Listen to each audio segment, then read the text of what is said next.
पुढच्या बातमीकडे शेतकरी कर्जमाफीच्या मुद्द्यावरून उद्धव ठाकरे आणि उपमुख्यमंत्री अजित पवारांमध्ये वाद पेटलाय। कारण ठाकरेंनी अजित पवारांच्या जुन्या आश्वासनाची त्यांना आठवण करून देत निशाणा साधलाय। पहिल्या 3 महिन्याच्या आत नाही तुमचा 7-12 कोरा केला तर पवारांच्या आवाज।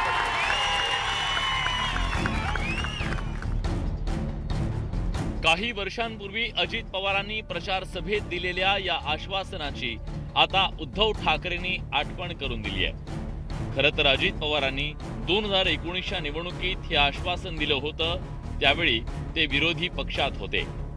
त्यामुळे राणा भीमदेवी थाटात अजित पवारांनी जनतेला ही हमी दिली होती। पहिल्या 3 महिन्याच्या आत नाही तुमचा 7-12 कोरा केला तर पवारांच्या आवाज। आम्ही एकदा करून दाखवलं, आम्ही करून दाखवलं, आम्हाला माहिती आहे। पण आता अजित पवार सत्ताधारी महायुती सोबत आहेत आणि विशेष म्हणजे राज्याच्या तिजोरीच्या चाव्या अर्थमंत्री म्हणून अजित पवारांच्या हाती आहेत आणि त्यामुळेच उद्धव ठाकरेंनी अजित पवारांना लक्ष करत त्यावेळच्या आश्वासनाकडे लक्ष वेधलंय।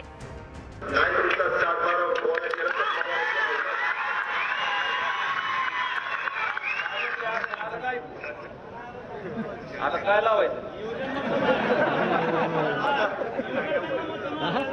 आता कोणाची अवलत लावणार? म्हणजे खोटी माणसं एवढे निर्दयी, म्हणजे मी नेहमी सांगतो की दगडाला सुद्धा पाजर फुटेल, पण ह्या निर्दयी निष्ठुर राजकारण्यांना पाजर फुटणार नाही। यांना पाजर तुम्हाला आणि आपल्याला मिळून पडावं लागेल। 2 महिन्यांपूर्वी राज्यात मोठी अतिवृष्टी झाली, त्यामुळे जवळपास 30 जिल्ह्यांना त्याचा फटका बसला। त्यापैकी 15 जिल्ह्यांमध्ये शेतीचं प्रचंड नुकसान झालं। शेकडो एकर जमीन खरडून गेली, त्यामुळे शेतकरी पुरता हवालदिल झाला। बळीराजाचे डोळे मायबाप सरकारच्या मदतीकडे लागले, पण दिवाळी उलटून गेली तरी सरकारची मदत काही अतिवृष्टीग्रस्त शेतकऱ्यांपर्यंत पोहोचली नाही। या पार्श्वभूमीवर शेतकरी कर्जमाफीचा मुद्दा ऐरणीवर आलाय।